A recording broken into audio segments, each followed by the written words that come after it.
ایک مسئلہ پوچھا گیا، ایک پرچی بھیجی گئی کہ کیا اہل سنت کی محفل میں کسی اور عقیدے والا بندہ آ سکتا ہے جو رسول اللہ کا بے ادب ہے، یا صحابہ اکرام کا بے ادب ہے، اہل بیت کا بے ادب ہے، اولیاء اللہ کا بے ادب ہے؟ تو کیا اہل سنت کے علاوہ کوئی ایسے عقیدے والا شخص اہل سنت کی محفل سن سکتا ہے، آ سکتا ہے؟ اسے اجازت ہے یا اسے اٹھا دینا چاہیے؟ میں نے کہا اگر کوئی آتا ہے تو اسے نہیں اٹھایا جا سکتا، وہ آ کے سنے، ہو سکتا ہے اللہ کریم اس کو ہدایت عطا فرما دے۔ لیکن جب محفل ختم ہوئی نا تو بعد میں دوستوں نے بتایا کہ سوال غلط ہوا ہے، یہاں مسئلہ اور ہے۔ مسئلہ یہ تھا، اصل میں جو سوال صحیح بنتا تھا وہ یہ تھا کہ اہل سنت کے سٹیج پر، کیا اہل سنت کے سٹیج پر کوئی ایسا شخص آ کے بیٹھ سکتا ہے یا اسے پروٹوکول دیا جا سکتا ہے، اس کا اکرام کیا جا سکتا ہے، اس کی تعظیم کی جا سکتی ہے، اس کو مقام دیا جا سکتا ہے کہ وہ رسول اللہ کا گستاخ ہو یا صحابہ کا گستاخ ہو، اہل بیت کا گستاخ ہو، اولیاء اللہ کا، جس کا عقیدہ اہل سنت والا نہیں ہے، تو غیر عقیدے والا اہل سنت سے کیا اس کو پروٹوکول کے ساتھ اہل سنت کے سٹیج پہ بٹھایا جا سکتا ہے؟ سوال یہ تھا، کرنے میں ڈنڈی ماری گئی اور غلط سوال کیا گیا۔ تو اس کے لیے پھر دوستوں نے رابطہ کیا کہ آپ ضرور وضاحت کر دیں، اس لیے کہ آپ کا جو جواب ہے اس کو لوگ غلط استعمال کریں گے۔ تو ہم یہ بتاتے ہیں کہ ہمارے نزدیک ہی نہیں، ہر عقیدے والے کے نزدیک کسی دوسرے عقیدے کا شخص سٹیج پر پروٹوکول کے ساتھ نہیں بٹھایا جا سکتا۔ ان کی کتابیں یہی کہتے ہیں، ان کا فتویٰ یہی کہتا ہے۔ ہاں، یہ اگر سیاست کے طور پر دو نمبری کرتے ہوئے مکر فراڈ سے اپنے سٹیجوں پر سب کو جمع کر لیں اور مقاصد کچھ اور ہوں تو وہ اور بات ہے، لیکن اگر ان کی کتابیں دیکھیں، اگر مسئلہ دیکھیں تو بالکل کوئی بھی فرقے والا یہ جائز نہیں سمجھے گا کہ ہمارے سٹیج پر کوئی غیر آ کے بیٹھے، اسے پروٹوکول دیا جائے، اسے عزت دی جائے، اس کا احترام کیا جائے، یہ جائز نہیں سمجھے گا۔ تو اسی طرح ہمارے ہاں بھی نہیں ہے۔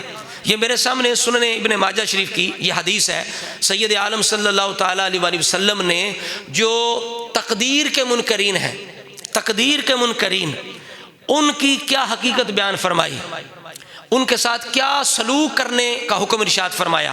آپ اندازہ لگا لیں کہ تقدیر کا منکر کہاں ہے، اور اسی طرح صحابہ اکرام کے ایمان کا منکر کہاں ہے، اہل بیت کے احترام کا منکر کہاں ہے، اولیاء اللہ کے مقام کا منکر کہاں ہے، قرآن کا انکار کرنے والا کہاں ہے، صحابہ اکرام پر تان کرنے والا، انہیں ظالم غاصب کہنے والا، وہ کس مقام پہ کیا اس کے ساتھ محبت کے یہ معاملات کیے جا سکتے ہیں، اس سے علیق سلیق رکھا جا سکتا ہے، اس سے محبت یرانہ لگایا جا سکتا ہے، اس سے دوستی کی جا سکتی ہے، اسے اپنی عزت والی محفلوں کے اندر، مجالس کے اندر کیا اسے باعزت طریقے سے بٹھایا جا سکتا ہے۔ یہ آپ خود اندازہ لگائیے گا اس حدیث پاک سے، یہ حدیث پاک سن کر توجہ کریں۔ یہ جابر رضی اللہ تعالیٰ عنہ سے روایت ہے، قال رسول اللہ ان مجوس حاذ الامت، اس امت کے مجوسی کون ہیں؟ المکذبون باقدار اللہ، جو اللہ کی تقدیر کا انکار کرنے والے ہیں۔ جو اس امت میں کلمہ بھی پڑھے لا الہ الا اللہ محمد رسول اللہ، اس کے باوجود وہ اللہ کی تقدیر کا انکار کریں تو وہ مجوسی ہیں۔ حضور نے فرمایا اس امت کے مجوسی ہیں کہ جو تقدیر کا انکار کرتے ہیں۔ ایسوں کے ساتھ کیا کیا جائے؟ ام مرضوا فلا تعودوہم، اگر وہ مریض ہو جائیں تو ان کی عیادت نہ کرو، بیمار پرسی نہ کرو، ان کا حال معلوم نہ کرو۔ وَإِن مَاتُوا فَلَا تَشْهَدُوهُمْ، اگر مر جائیں تو ان کا جنازہ نہ پڑھو۔ وَإِن لَقِيتُمُوهُمْ فَلَا تُسَلِّمُوا عَلَيْهِمْ، اگر ملیں تو انہیں سلام بھی نہ کہو، اگر سلام کہیں بھی تو اس کا جواب نہ دو، یا وَالسَّلَامُ عَلَى مَنِ اتَّبَعَ الْهُدَىٰ کہہ دو، یعنی انہیں یہ نہ کہو کہ تم پر سلام ہو۔ تو آپ یہاں سے ہر جو بد عقیدہ ہے، ہر جو گمراہ ہے، ہر بے ادب گستاخ ہے، اس کے بارے میں یہ سمجھ سکتے ہیں کہ اس کے ساتھ ہمیں کیا سلوک کرنا چاہیے، کیسا رویہ رکھنا چاہیے، کس طرح پیش آنا چاہیے۔ بتا دیا کہ ایسوں سے بالکل تعلق نہ رکھو، اگر ملیں تو سلام نہ کہو، بیمار ہو جائیں تو ان کی بیمار پرسی نہ کرو، مر جائیں تو جنازے میں شامل نہ ہو۔ یہ سنن ابن ماجہ شریف کے اندر روایت ہے، دیگر کتابوں کے اندر۔